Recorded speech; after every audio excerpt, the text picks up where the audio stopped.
Hello, everyone. My name is Carly Ann Burkett. I'm a reference archivist here at the Alabama Department of Archives and History. And thank you all for joining us for the Land and Military Records workshop here today. I'm going to be doing the Early Land Records in Alabama presentation, and then Kayla Scott is going to be doing the military records later. So let's go ahead and get started. If it will let me advance. Okay, so this presentation concentrates on the earliest ways that settlers of Alabama acquired land. We will be discussing colonial land grants, land patents, and military bounty land warrants. These are not the only ways in which individuals acquired land in Alabama, and not every resident purchased land in the state. There were many squatters here as well. One important land record type we will be not discussing today are the Homestead Acts, and that's because these happened later, and so we're just going to concentrate on the early stuff. This map shows you in which order land was acquired in the United States. And as we'll discuss a little later on, when you are researching, historical context is very important. So having maps like this handy can be a really great help. Private land ownership was a new concept for settlers from countries with feudal land systems, such as Europe. Land ownership attracted settlers to the new colonies because in their home countries, land was often passed down to generation. New land ownership was not a realistic goal for many Europeans. The Crown and colonial governments began giving out land grants, and later the United States would use a very similar system to distribute land in their new country. These land sales were used to fund the young United States and populate the West. This created the first land rushes and large immigrations in the newly formed country. And movement to Alabama was part of one of those first large migrations to the state. Let's talk about colonial land grants. So individuals could apply if they could pay for the land, had prior military service, brought an immigrant to the colony, currently were living on the land and improving it, or any other requirement that may have been specified from that colony or state. Colonial land grants were part of a four-step process. First, an individual had to make a petition for the land, then a warrant would be issued for the land, and next a patent or grant would be given to the patentee, and finally an entry into the records would finalize the transaction. It was very common for people to fail to complete this process, and these failed claims were often abandoned or sold to someone else. Therefore, there may be many overlapping records or incomplete processes. As we discussed on slide 2, it is important to know your history when researching.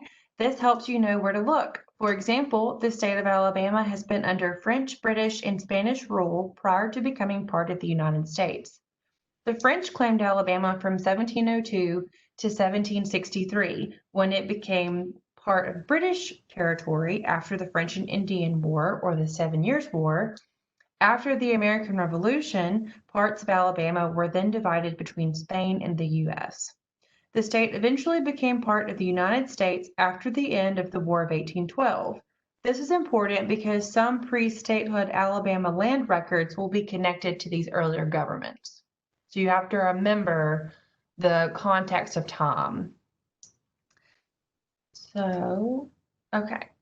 An example of sources for colonial land grants that can be found at the Alabama Department of Archives and History are the St. Stephen's Land Office Register and case files of private land claims.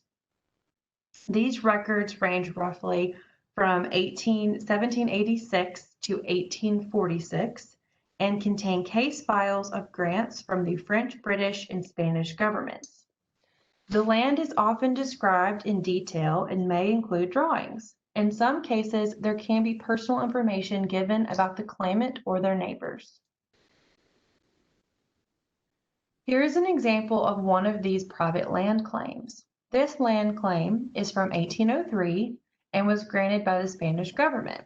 The land is located on Government Street in Mobile and was filed by an individual named Sylvant Motley. And I hope I pronounced his first name correctly. Let's move on from colonial land grants to public land system, survey system, and land patents. The Land Ordinance of 1785 created the Public Land Survey System, and then in 1803, the Louisiana Purchase was added to the U.S., which doubled its size. The Land Survey System was used to divide and describe the land in the new United States.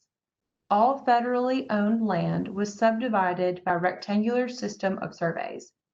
This included major portions of 30 present-day southern and western states. It did not include the 13 original colonies. The 13 original colonies were divided in a system called meets and bounds, and this is a completely different system. It is operated totally different. So the public land survey system does not include those original colonies. The public land survey system was packaged by dividing the land into townships, ranges, and sections. Land was divided into 6-mile square townships and ranges.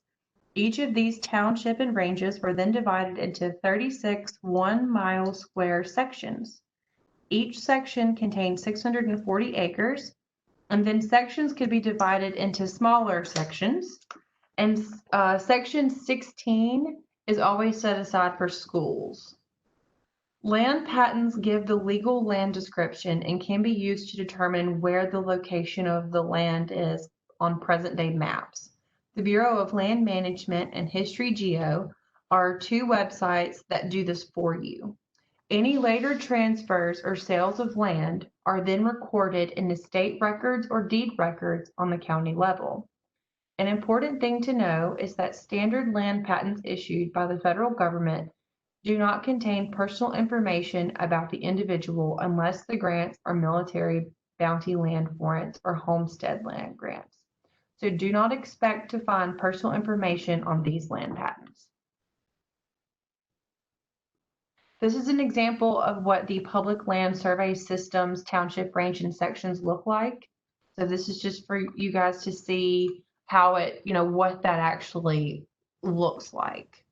Okay. So here's a list of the public land states and the states with no public lands. This is important if you're looking for land patents. Not all present-day states were part of the system. As you can see, the states with no public lands are the 13 original colonies, and then a few other ones such as Tennessee, Kentucky, Hawaii, West Virginia, Texas. So it's important to always keep that in mind. All right, here's a little more information on land patents. The person on the land patent is the original purchaser of the land from the federal government. One can use county tract books to identify the purchaser, patent number, and others owning land in the same area. An easy way to find land patents is through the Bureau of Land Management's website. The website has already done all the hard work for you. The Alabama Secretary of State's website also has land patents, tract books, and field notes available. And please remember, the land patents are the original purchase of the land. So any other land sales or transfers that come later are found in county records.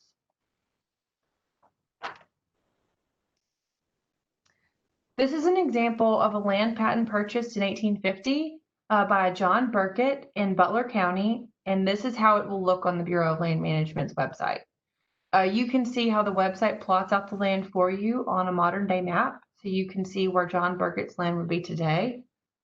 He is actually my ancestor, but I chose this because it would show you exactly where the land was, and you can see also the land office. And this one's a little later. We're going to look at some earlier ones here in a moment. Here's an example of what a land patent looks like at the Bureau of Land Management's website, but this is the actual certificate. This patent was awarded to Alexander Faith of Washington County in 1820. One important thing to point out is the distinction of Washington County on his patent. This means that he was currently living in Washington County. Due to how long these patent processes would take, it's not always clear how long someone had been living on the land. But that of lets you know that he was at that time was living there. And you can, and as we'll look at a little later on, you can kind of use other records to maybe find out how long someone's been there. All right, now let's talk about the United States military bounty land warrants. Warrants were used to encourage military service and to entice soldiers to stay in the military. These grants of free land were for military service from 1775 to 1858. This covers the Revolutionary War, the War of 1812, the Indian Wars, and the Mexican War. The veteran had to apply for a warrant, so these were not just granted to anyone that served. If the warrant was approved, then the land would be granted in the form of a land patent. This land could later be transferred or sold. Surviving family members were eligible to apply for warrants, so don't always only look for the veteran. Remember to look for widows, maybe some children. The number of acres were designated based on the rank of the veteran also. So you can then determine by how many acres they got by maybe what rank they were. So here's an example of a military bounty land warrant issued to Bertram Hook in 1853, who served in the Creek War. This warrant is not found on the Bureau of Land Management's website, but it is found in the U.S. Sparta Land Office record military bounty land warrant collection at the Alabama Department of Archives and History. This record tells us several things. First, it tells us that Hook lived in Houston County, Georgia, and he then moved to Sparta, Alabama, which is present-day Conecuh County. Hook was also awarded 40 acres, which means he most likely was a private. One thing to know is that military bounty land warrants opened in Alabama in 1842 to 1863. So if you think your ancestor may have fallen in that category, that year range may be helpful. Now now that we've gone over the 3 early ways to obtain land in Alabama, let's talk about other sources that we can use. So first, there were 13 U.S. land offices in Alabama. Not all of these existed at the same time, and several of these over time become part of others, which causes the original ones to exist. They kind of morph into each other. So all of these 13 are not always going to be existing at the same time. Interestingly, this is a way to watch how areas of Alabama change in population over the course of the state's history. For example, the Cahaba Land Office was created in 1817, and it was originally called the Milledgeville, Georgia Land Office, and it closed in 1857, which would have been around the time that the town started to lose a lot of its population. And I think it actually became part of the Greenville Land Office, and then that one folded and it became a part of another one. Some of the other land offices were opened for very short periods of time, such as the Montevallo one. It was only open for about a year in the 1830s. One important thing to remember is it is important to know in context when they were open as to, when your family member may have come in, because that's going to determine which land office they may have used. But also their land office, they're going to use the one that is geographically closest to them. So that's also important to remember. It may help you determine which one they may have used as well. Some of these sources for land records cannot be found on the internet, unfortunately. The Alabama Department of Archives and History has collections for U.S. land offices that cover different aspects of the land transaction process. There are 160 record collections for Alabama U.S. land offices here. These include record types such as registers of certificates, registers of receipts, receivers' monthly account books, receivers' weekly account book, detailed account of fees received, receiver cash journals, list of patents, military land warrant records, register patent records, and registers. And you can see, here's an example that I've shown you here of some of those. This is what it looks like on our website, and how you can determine which one you want to use and then come into the archives to view it. Okay, so U.S. land offices have register certificates. These records are presented to purchasers to confirm the sale of land. This can include the names of the purchaser, county of residence, land location, number of acres, price, schedule, and dates of payment. Some of these records could include land surveys and affidavits from other people. Here is an example of a registered certificate.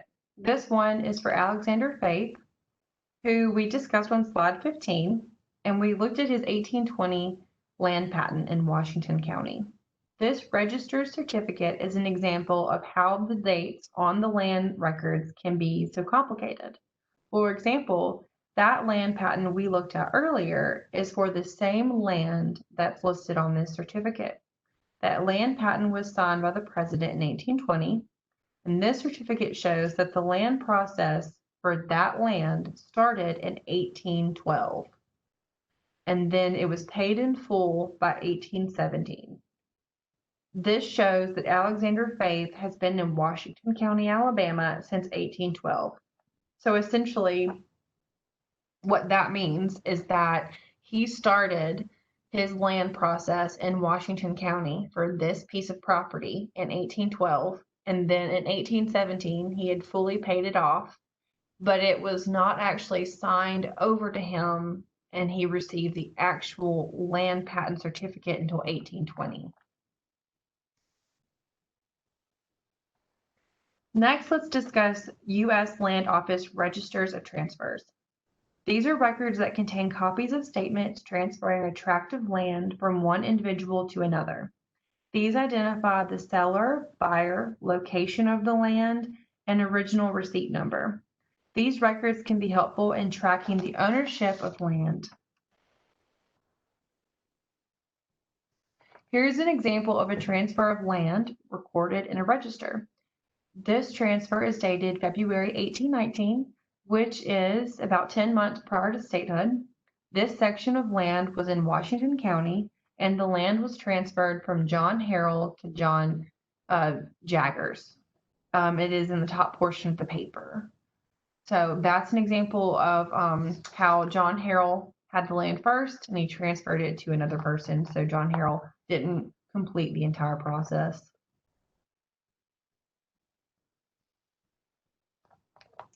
We talked briefly about county tract books and how you can find these on the Secretary of State's website. These can also be found at county courthouses or on microfilm here at the Alabama Department of Archives and History. These are the official record of each land parcel of public land transferred to private ownership. Tract books were originally maintained by the federal government from 1820 to 1908. These include who obtained the land, a land description, and where the land is located. Transaction types include cash, credit, homesteads, patent, mineral timber rights, Indian allotments, internal improvements, and military bounty land warrants. Another helpful source are the American States Papers. These are volumes of books that are a compilation of congressional records, and they can be a great source of genealogical information in land claims. These are 9 volumes. They are a great source for, they have claims of refugees, agreements with Native American nations. So we have them here at the archives, but you can also find them elsewhere. These are some of the examples of land records you can find in the American States Papers. One can find claims prior to statehood, which can sometimes be difficult to find elsewhere. There are also records of the Vine and Olive Colony, which was a French settlement in Marengo and Hale counties. There are also settlements for the Georgia Yazoo land claim, which is still to this day the largest land scam in American history. And there are also claims that involve Native Americans. Another resource are the territorial papers of the United States. There are many books in this collection, and only 2 pertain to Alabama. Volume 5 and 6 are the territory of Mississippi, and volume 18 is for the territory of Alabama. These are the official records of the territories and another reliable source for land records prior to statehood. Here's an example from the territorial papers. This is volume 6, the territory of Mississippi. This example shows the Mississippi Territory Census that includes Alabama territory counties such as Madison, Clark, Washington, Monroe, Baldwin, and Mobile. It's dated November 1816. Okay, so that concludes the land portion of this workshop. Just so y'all know, this is our website, archives.alabama.gov. Our hours and non-COVID times are, the research room is open Tuesday to Saturday, 8:30 to 4:30. Right now, during COVID, we are closed to the public except by appointment only. You can submit an appointment to come and do research online. And now, are there any questions? I'm going to look in the chat box to see if anyone's typed anything in. I don't see anything, but does anybody have any questions? Carly Ann, we do have one Oh, we question. do? Okay. Clarify how to overlay original land survey over present day map. Okay, so essentially that's something that you definitely can do on your own if you want to, but it is much simpler to do that by using a website such as the Bureau of Land Management or History Geo. They do that for you. So if you have a land patent, if you have a certain section of land that you are interested in, whether it be the land that you live on now or land that your ancestor had, I would start with one of those sites. The History Geo is free, or History Geo you have to pay for, but Bureau of Land Management is free. So if you know, let's say you've got your ancestor had a land patent and you want to know where that land was today, just like I showed you mine, you can go to that website, put in their name to see if they had a land patent, and then it will map it for you. That's going to be the easiest way to do that. And then you can see on a modern day map, the maps they use are going to be modern day. So you'll be able to tell exactly where it is today. Does that answer your question, or is your question more if it was the land you live on today and you want to go back to who was the first person to own it? Because that's a little bit different process.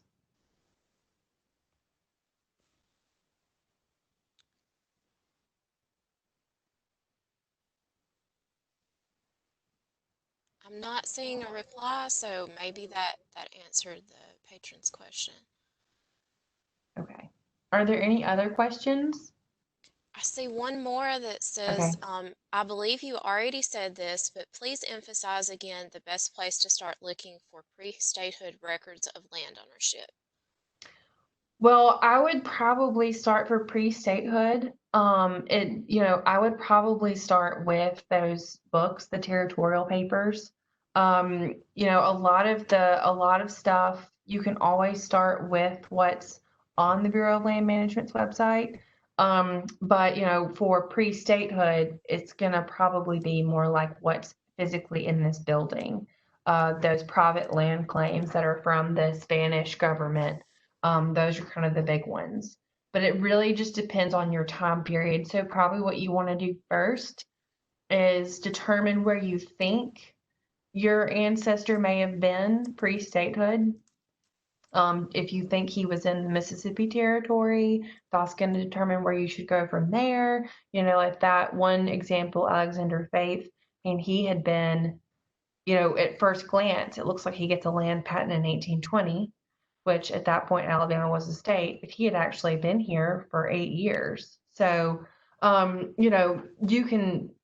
that person had to start, here in this room with original records that we'd have to pull. So, but that's something that, can definitely happen. But, you can also try track books, but, find that patent first, and then you can go back. because they're gonna get a patent some way. I can put my email in the. Okay, so I see. Okay, so if you know where your tract of land is now, so let's say that I want to know where I live at my house. I want to know who the first person that patented that land was. So how I would go about doing that is you would have to start with deeds. You would trace the deeds back as far as you could go, and until you got to the original owner. So you have to start with deed research, and then you can get to the patent, because the deeds are going to come after the patent. Does that make sense? That's why land research can be so complicated, because it's, deeds can be so complicated. But I'm going to put my email in the chat box. So anybody who has a question, or if you feel like I need to better explain your question, like feel free to email me. And, we can go back and forth. We can talk on the phone about it. We can email, whatever works best.